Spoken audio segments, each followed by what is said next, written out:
Hey guys, this is Casual with another NerdHammer.net battle report. This is game 2 against Anthony from the Sustainable Center. This is the Bretonnian campaign. This is 3,000 points. Bretonnia versus Bretonnia. Battle for who wants to hunt in southern, southeast Pennsylvania. Let's get it on. So here's a shot of the overall battle.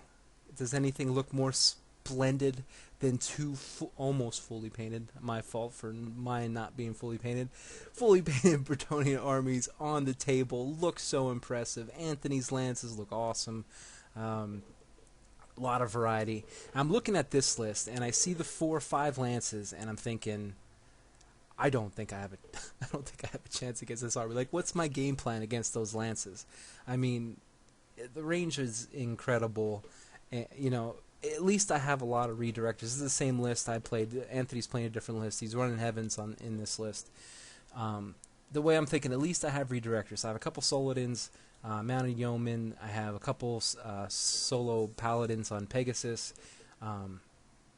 So the deployment, you can see on Anthony's side, he got his trebs tucked in the back on each corner. Mounted Yeoman, his Grail Knights are these guys right here. Of course, Peg Knights. I think these are either all Knights of the Realm or there's 3 Knights of the Realm and 1 Knights Errant.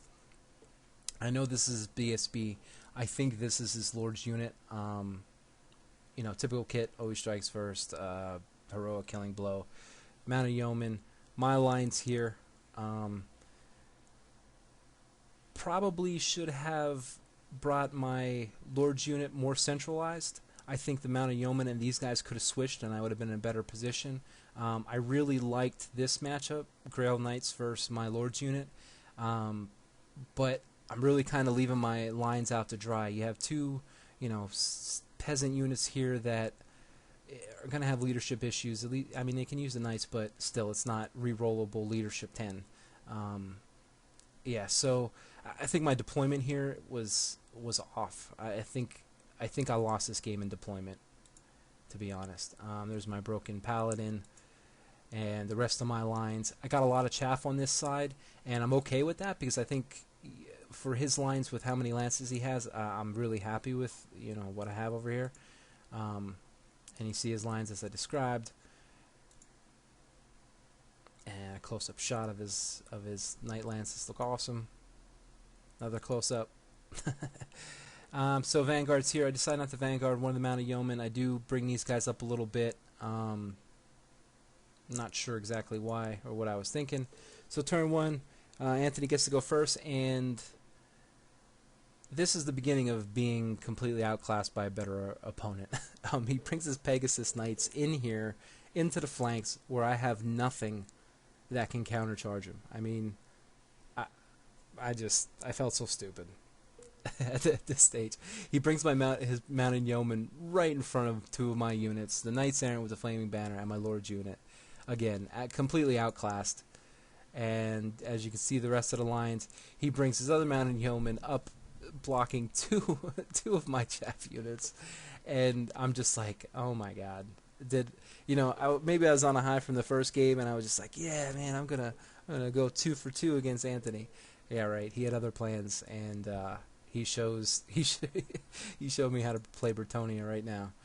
He brings his Grail Knights up. One of the spells comes down, kills, or this was a Treb actually, kills 7 Mounted Yeomen or Men at Arms, which I thought was pretty good. Only getting 7. They definitely made some saves there. So Lord Casual turn 1, and what can you do, right? I just decide, fly my Pegasus Paladin up there. I'll chaff up the Grail Knights. I take the Knights Errant into the Mounted Yeomen to get them out of the way. What I fail to realize is that I think I left enough room for his Pegasus Knights to get in on my Trebuchet, which you'll see next turn. So it's good for the goose, it's good for the gander. I take my Mounted Yeoman up and chaff up 2 of his lance units. I take the Paladin on a peg up there to chaff up that 1, and my Soladin just didn't have enough movement to chaff up his center unit there. But instead I bring my Grail Reliquii out real far. He can, go into that. Hopefully those guys will perform again as well as they did last time. Over here, I take my Soladin and my Grail Knights into his Mounted Yeoman to get them out of the way. I did back up this Lance here, getting ready for some counter charges. I didn't want him to be able to reach me easily, but we'll see how that all works out. Over here, I bring my Mounted Yeoman across the building. He's not worried about them getting into his Treb. He just figures he's going to get his shots off the best he can and not waste one of his light Knight Lances on it. Treb came down, killed a couple of his guys here in his BSB's unit, so I'll take that. And of course, another blurry picture of the Grail Knights and Soladin killing his Mounted Yeoman and running them down. Another blurry picture, for whatever reason, I just killed his Yeoman here and didn't bother to overrun. And more blurry pictures, what the hell's happening? And turn 2, Lord Sustainable. So, here's where it all goes bad. My Mounted Yeoman, for whatever reason, I decide to flee the first charge, and so he redirects into my Knight Lance, and makes it easily. I have no idea why I did it that way, but I did it that way. So then he decides he can make the wheel around the Soladin and get into my Grail Knights, which is going to put him right in my backfield. Again, just being outclassed by a better opponent. It's murdering me in this game. So, and of course he takes his other one into the Paladin on a Peg that I set up as a redirector there. I'm just feeling overwhelmed with the Lances at this point. Like, god damn, what am I gonna do? And yeah, as you can see here, this is where his Pegasus fit in. Somehow one died, I think, or we just didn't put him in there.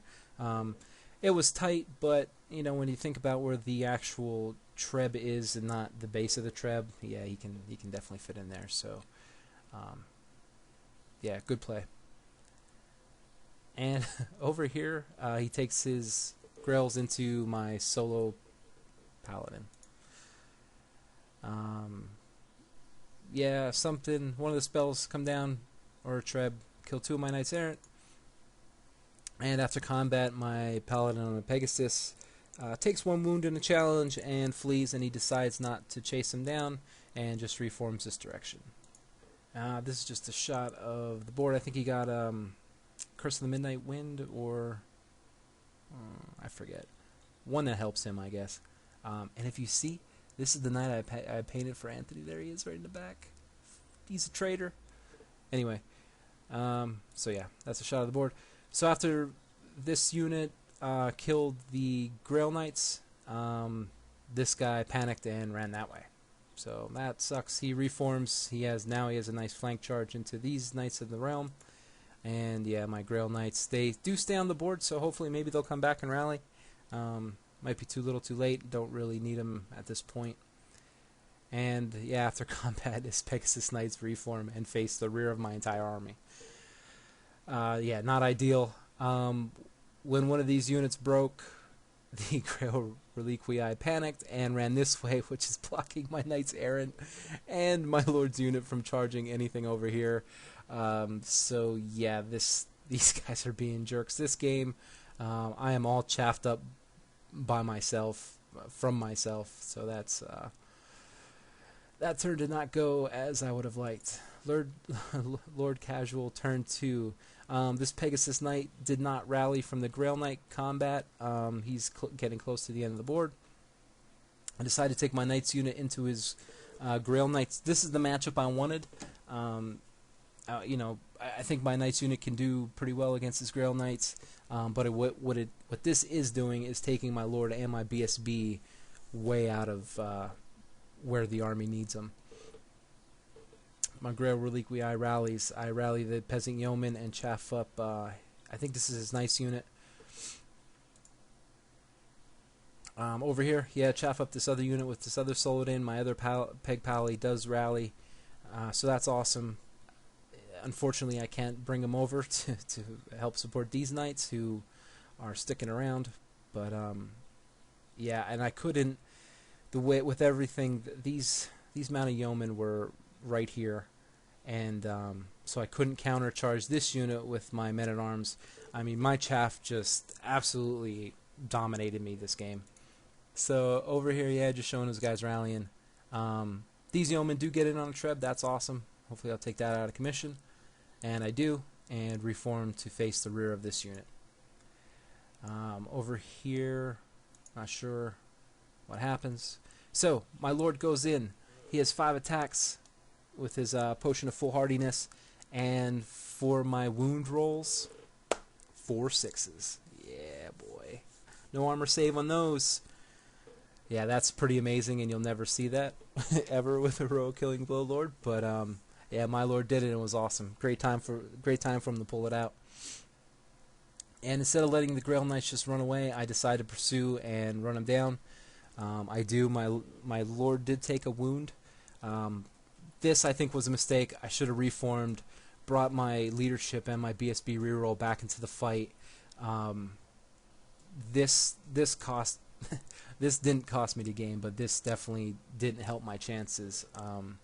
I thought I needed to get that unit. It is a big unit. It is a lot of points, but in doing so, I abandoned so many points of mine. So, yeah, just a poor tactic there. Turn 3, Anthony brings the Peg Knights into the rear of my Knights Errant. There's nothing else I could do about that. I guess I could have reformed him, but then he would have flew over, and then my Knights Errant are just looking dumb, facing the wrong direction. He does bring his BSB unit to this combat where absolutely nothing has happened. No one is taking a wound. It's just a pillow fight when you're at what strength 3 or strength 4? No, strength 3.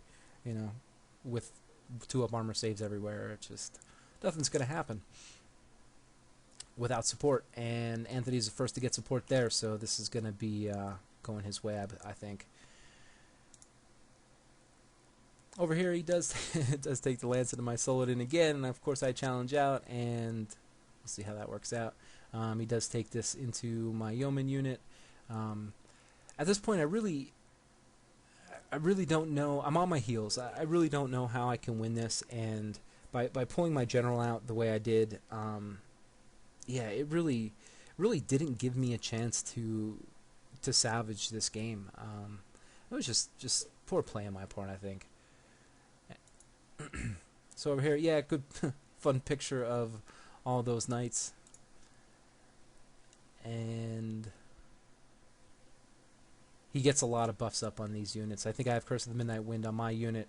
He has Ice Shard and something else. So after combat here, the Paladin breaks again, and he decides not to pursue him. So we're just having a little fun pillow fight back and forth with my Paladins. And over here, yeah, he kills a bunch of Knights Errant, but they stick around. My Prophetess is in there, so it's getting dangerously close for them to be able to attack her. And yeah, after combat here, he does enough damage to break this unit. They're going to run from the biggest unit, so they run right off the table. He simply restrains and reforms, getting ready to flank my Knights Errant. They are in a bad position. Look at those 3 beautiful Knight Lances ready to crush them. Turn 3, my turn. I completely just decided the game's over, and I said my Lord and BSB off to kill the trebuchet. So I do get the treb. You'd be happy to know. So 90 points is mine. Yes. And over here I do a double charge. Paladin and my mounted yeoman into the rear of his knight unit. Hey, you never know. Maybe I get this unit with less than 200 points. Yeah, not much I can do here. Rallying my paladins who are randomly fleeing, and yeah, not much I can do. So, in desperation effort, I set a comet right here. I figure he has enough units close enough, and maybe if it comes down, you know, on the next turn, we can have some fireworks. So after combat here, I do kill like 2 paladins, and I actually force him on a leadership test, and he does pass, but he wasn't able to reform. After combat here, yeah, he broke my Knights Errant, and now they're in a bad place. They're just gonna die, and my cat says hi. Turn 4, Anthony. Yeah, the Pegasus Knights do run down and kill my Knights Errant. and he starts getting his lances away from the comet as fast as possible. He's headed over to my general's unit, which is a good play. Might as well just sweep up the rest of the points. And there's unfortunately a blurry picture of the Treb coming down and nailing a couple of my knights. I now have, I think, 1 wound on my BSB, 1 wound on my Lord. And my Comet gets another token. So after combat here, he reforms. I realized later that he probably couldn't do that because he was engaged on 2 flanks, or on 2 sides, but that's okay. We don't care. He is going to win this combat at some point anyway. And turn 4, me, my Comet doesn't come down, and he puts a Comet. Or yeah, I tried to charge one of his Knights unit, and he ends up putting a Comet. This is his turn, right in front of my my Lord's unit. So on my turn, his Comet actually does come down after I failed a charge to get out of the way of it. With my Lord's unit, ends up killing 4 Knights. That's not too bad.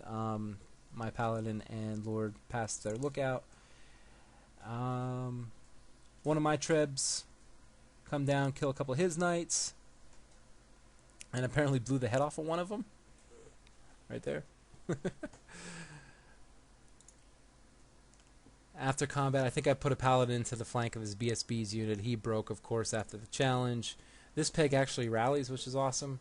That peg breaks. He doesn't bother pursuing the mounted yeoman or that Pegasus rider. So yeah, I still have all my chaff, which is great, but pretty much none of my lances. Turn 5, he makes the double charge in my Lord's unit, and this is going to be probably the end of the game. Yeah. After here, he chased off the rest of my fleeing units, and my Comet comes down with no one around. And after combat here, is this after combat? No, I think this is Magic Phase, just getting some spells up. And he does break this unit. My Lord doesn't quite run off the table. He doesn't quite catch me, but my BSB is gone, and I believe, yep, that is the end of the game. Yeah, I just felt completely outclassed in this one. Anthony was ready to do battle, especially with this list. I really was overwhelmed with the number of lances, not sure what I could do. But yeah, when he got first turn, and all of a sudden, you know, a majority of my unit was chaffed up by 3 units, it was brutal. But I'm glad Anthony came down. This was right before his baby was born. It's kind of his last hurrah, I think, before he was on baby duty for a while. It was great to see him, great to hang out with him, get those games. It was just me and him, you know, rocking some Bretonnia, having a blast. I'll do it again anytime. He's a great guy, great player, and I actually learned a few things in these 2 games too myself. So thanks for watching the report, guys, and keep up with the Bretonnian campaign on the Sustainable Center site. If you don't know who he is, I will put a link in the comments. You gotta be on this guy's site. He's one of the best battle reporters out there. So check him out, and check out the Bretonnian campaign. If you have Bretonnian Knights, you should be playing them all this year, because there's this campaign going on, and we're going to bring enthusiasm to Bretonnia and get them out in GTs, get them out at your local game stores, and make people realize that there was an army that once was Bretonnia, and they are amazing. I guess. See you on the next one, guys.